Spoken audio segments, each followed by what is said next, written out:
In a shocking twist that has left South Africans speechless, economic freedom fighters, EFF, leader Julius Malema has allegedly reached out to President Cyril Ramaphosa for help following the freezing of his bank accounts and the seizure of several high-value assets. Once fierce political rivals locked in a public war of words, Malema's desperate move marks a stunning reversal, one that paints a picture of political survival, financial collapse, and quiet humiliation. Sources close to the situation say Malema's fortune, long rumored to be built through questionable business dealings and backdoor contracts, came under intense scrutiny after his recent guilty verdict in a corruption and financial misconduct case.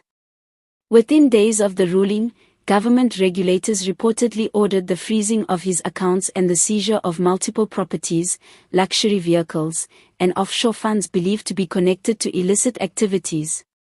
The once defiant firebrand, known for his fiery speeches and unwavering criticism of Ramaphosa and the ruling African National Congress (ANC), now finds himself cornered. Insiders claim that as reality sank in, Malema, a man who prided himself on fearlessness and independence, made the unthinkable move, reaching out privately to the very man he once branded the face of capitalist oppression. According to an unnamed source within the presidency, Malema sent a confidential message to Ramaphosa pleading for assistance to review and intervene in what he described as a politically motivated financial assault. The message reportedly framed his situation as part of a broader conspiracy to silence opposition voices and destroy the EFF ahead of the 2026 elections. Malema told the president that this isn't just about him, it's about the death of political freedom in South Africa, the insider revealed. But everyone could see it for what it was: a desperate attempt to save his own skin. This alleged outreach has sent shockwaves through the EFF and the broader political landscape. Party insiders say many within Malema's inner circle were blindsided by the revelation, viewing it as a betrayal of the EFF's militant anti-ANC stance. "For years, he told us Ramaphosa was the enemy," one senior member reportedly said. "Now he's begging that same enemy for mercy. It's embarrassing." Social media has erupted with mixed reactions. Supporters of the ruling ANC have mocked the EFF leader, with hashtags like #Malema begging Ramaphosa trending across platforms. Others, particularly within the EFF space, have tried to defend him, arguing that the state is using its power to punish dissent. Still, many can't shake the irony: the self-styled commander-in-chief of the oppressed now seeking salvation from the very system he vowed to dismantle.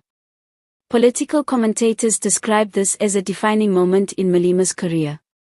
Dr. Lwazi Masiko, a Johannesburg-based analyst, said, "If these reports are true, then Malema's political brand has suffered an irreversible blow. His entire image was built on resistance, on being the man who would never bow. But now, that image is crumbling. Behind closed doors, the ANC is reportedly treading carefully." While some within the party see this as an opportunity to humiliate a longtime adversary, others caution against deepening divisions within the country. "Ramaphosa is in a tricky position," another source noted. "Helping Malema could make him look weak, but ignoring him might make him look vindictive. Either way, the optics are powerful." Meanwhile, Malema's legal team is said to be working tirelessly to appeal the court's verdict and challenge the asset freeze. However, without access to his funds, the fight will be an uphill battle. Reports suggest that several senior EFF members have already begun distancing themselves, fearing that the scandal could drag the entire movement into chaos.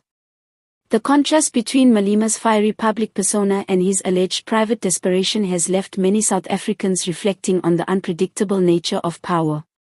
Once, he was the loudest voice in the room, taunting, challenging, and ridiculing Ramaphosa at every turn. Now, according to multiple accounts, he's been reduced to silence, relying on the goodwill of the very establishment he sought to destroy.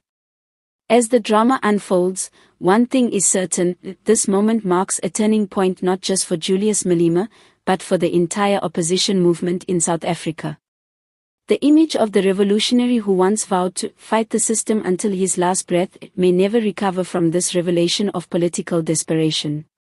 For now, all eyes remain on Ramaphosa. Will he extend an olive branch to his greatest critic, or allow Malema to face the full consequences of his actions?